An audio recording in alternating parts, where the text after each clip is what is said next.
ces personnes-là que je m'adresse. Si vous préférez vous maquiller, alors maquillez-vous, faites vraiment ce que vous voulez les filles.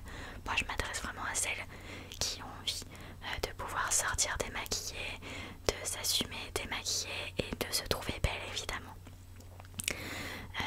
En fait le problème c'est qu'on s'est habitué souvent depuis plusieurs années, on peut commencer dès le collège, dès le lycée à se maquiller, on s'habitue et on peut se mettre de plus en plus de maquillage et après on devient dépendant à ça et on se dit mince, on n'est pas belle sans, alors que évidemment si.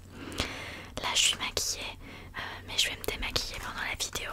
Voilà, j'ai pris des cotons, du démaquillant et je vais faire ça en même temps. On a tous des imperfections et c'est tout à fait normal. Voilà, s'il y a aussi des garçons qui me regardent, tout ce qui est boutons, cernes, si vous avez aussi des vergetures sur le corps, voilà, des dents qui sont pas blancs comme les stars, tout est normal, c'est tout à fait normal. Si vous avez les lèvres gercées, c'est normal. Si vous avez un visage qui n'est pas symétrique parfaitement, c'est normal aussi. On n'est pas né pour être parfait et c'est nos imperfections qui nous démarquent et qui fait notre charme aussi. Donc il faut apprendre à les aimer. Vous pouvez faire après des choses au quotidien qui peuvent vous aider à vous aimer sans maquillage. Déjà si vous mettez beaucoup de maquillage, essayez par exemple, on va dire par exemple toutes les semaines, toutes les 2 semaines, d'enlever un élément de votre maquillage. Je sais pas, par exemple si vous mettez du fond de teint, de l'anti-cerne, du rouge à lèvres, et bien essayez chaque semaine d'enlever un élément. Moi par exemple ça fait longtemps que je mets plus de fond de teint ou d'anti-cerne ou de trucs comme ça. Moi je mets un peu de crayon autour de mes lèvres, je peux mettre, là par contre ce que j'adore moi c'est mettre du liner, ça c'est à chaque maquillage. D'ailleurs mon maquillage peut être juste constitué du liner. Après je peux mettre un peu de mascara, j'adore aussi le fard à joues. Voilà, après chacun aime ce qu'il veut, mais faut réussir par exemple à enlever un élément chaque semaine et comme ça déjà si vous avez moins de maquillage sur vous, et bah vous serez moins embêté si vous en avez plus du tout, ça vous choquera moins entre guillemets. Voilà, le maquillage ça peut aider à prendre confiance en soi, mais faut pouvoir avoir confiance en soi sans.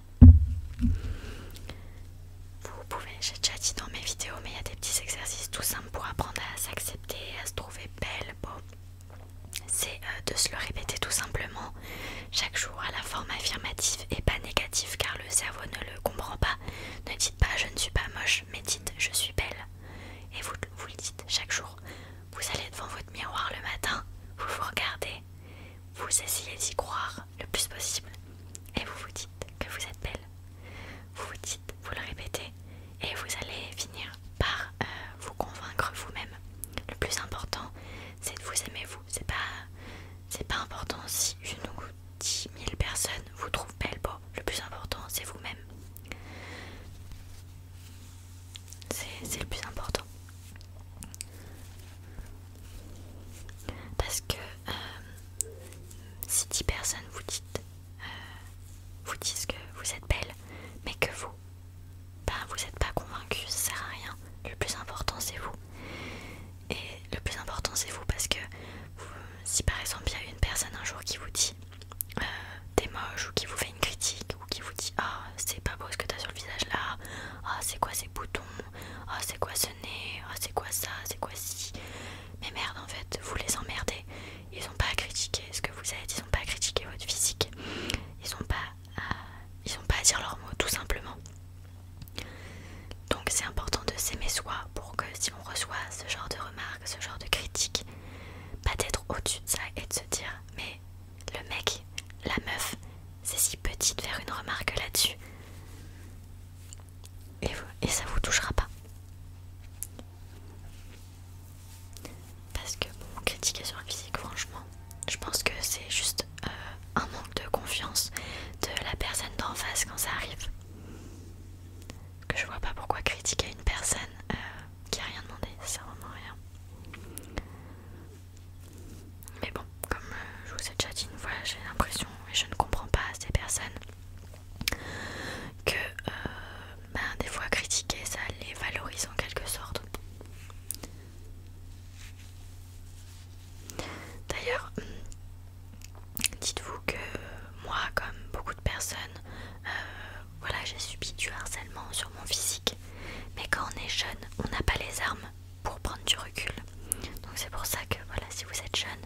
prenez du recul sur ça et dites-vous que c'est juste qu'ils sont petits, qu'ils sont... C'était débile, il faut vraiment pas les écouter.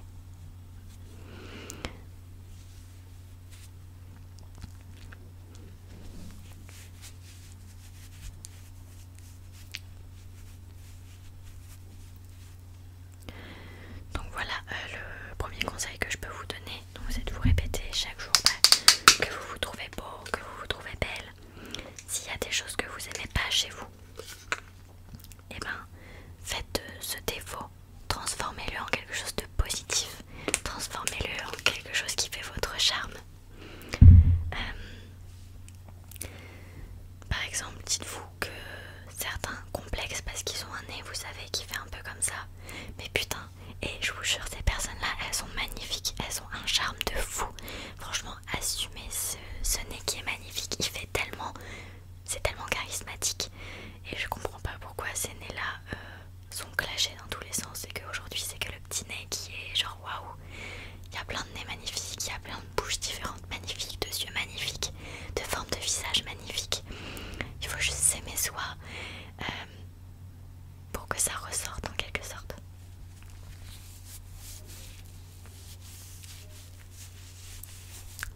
Moi en tout cas je vous le dis, vous êtes une belle personne, tu es belle. Tu es belle, prends confiance en toi. Je veux que tu te répètes le matin que tu te trouves jolie. Je veux que tu te répètes le matin que là, je sais, tu penses à un de tes défauts. Regarde-toi dans le matin dans le miroir et dis-toi que la partie à laquelle tu penses, elle est belle, que ça fait ton charme. Si vous avez des cicatrices aussi, moi par exemple j'en ai une ici comme ça et j'en ai une de ce côté ici. Voilà, je sais pas trop si vous la voyez bien. Cette cicatrice là, au début que je l'avais, je l'acceptais pas, je trouvais ça horrible, moche, mais genre je trouvais ça vraiment horrible. Et je me disais mais il faut que je cache ça, il faut que je l'enlève. Et pendant plus d'1 an, je voulais faire un tatouage pour recouvrir ma cicatrice pour plus qu'elle se voie. Heureusement qu'il faut attendre avant de faire un tatouage dessus parce que maintenant, pour rien au monde, je ne cacherai ma cicatrice. Je me suis convaincue moi-même que j'avais une très belle cicatrice, que c'était moi, c'était mon histoire, qu'elle n'était pas du tout moche ou dévalorisante. Voilà, c'est moi et elle est très jolie comme ça. Donc il faut juste se convaincre soi-même, c'est la clé de tout. Après, il y a quand même certaines choses qu'on n'arrive pas à vaincre. Et après, il y a certaines choses qui peuvent vous aider. Par exemple, si voilà, moi, ma cicatrice, j'ai réussi à l'aimer, mais au cas où il y en a, ça leur rappelle trop de mauvais souvenirs ou ils n'aiment pas forcément que les gens la voient. Et ben il y a la solution du tatouage. Pas forcément un tatouage noir, mais il y en a aussi qui font un tatouage couleur beige juste pour recouvrir. Il y a plein de solutions. Et des fois, voilà, on peut passer par ce genre de choses. Mais avant ça, il faut quand même tenter de s'aimer sans rien faire pour pas regretter au cas où. Moi, heureusement que j'ai pas pu faire le tatouage direct parce que maintenant, je l'aime ma cicatrice et c'est moi. Enfin, je sais pas si vous voyez où je veux en venir. Pareil, il y a des choses dans mon visage que je n'aimais pas. Vraiment, j'aimais pas du tout. Et à force, en grandissant, en prenant de la maturité, en me convainquant moi-même, j'ai fini par les aimer. Et voilà, je veux plus changer, je veux rester comme ça. Donc vraiment, répétez-vous ça au quotidien. Après, pour s'aider à s'aimer, n'hésitez pas à prendre soin de vous, prendre soin de votre visage avec des crèmes pour avoir voilà, une peau douce. Faites-vous des petits gommages. Moi j'adore mes sourcils. C'est un peu c'est trop mon kiff ça, les sourcils. Et donc je fais du microblading. Là j'en ai fait il y a plus d'1 an. Du coup ça se voit plus. Mais j'ai repris rendez-vous, donc dans 2 semaines j'y retourne. Et c'est un tatouage qui dure 1 an et qui trace votre sourcil en fait. Voilà, moi c'est mon kiff, j'adore ça. Donc voilà, s'il y a des trucs comme ça qui vous font kiffer, n'hésitez pas à faire. Et puis après prenez soin de vous, voilà, faites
si ça vous handicape vraiment, vous allez chez le médecin pour demander voilà un traitement ou autre. Moi je sais que j'ai une pilule qui m'aide justement à ne pas avoir de boutons parce que ça me complexait. Bon, j'en ai quand même. Bon, j'en ai pas autant. Je pense que si je prenais pas cette pilule. Mais voilà, je sais que les boutons ça peut être très complexant. Mais voilà, bon là, ils ont vachement diminué. J'ai mis un petit produit comme ça, c'est ma soeur qui m'a passé ça. Et ça marche super bien. Vraiment, ils étaient gonflés mes boutons. Et j'avais aucun produit sur moi parce que j'étais partie en vacances. Et je pouvais rien faire pour arranger ma tête. Et quand je suis revenue, j'ai demandé à ma soeur et elle m'a passé ça. Alors c'est pas du tout pour faire de la pub, hein, ça marche vraiment. C'est Uriage eau thermale Iséac. Je sais pas où elle a acheté ça. Mais en fait j'ai mis ça toute la journée sur ma peau la nuit. Je vais continuer d'en mettre. Et ça assèche carrément le bouton, mais de ouf. Hein. Et après, comme ça il part. Évitez de vous les percer, hein, sinon ça fait des cicatrices. Moi j'en ai plusieurs. Vaut mieux. C'est chiant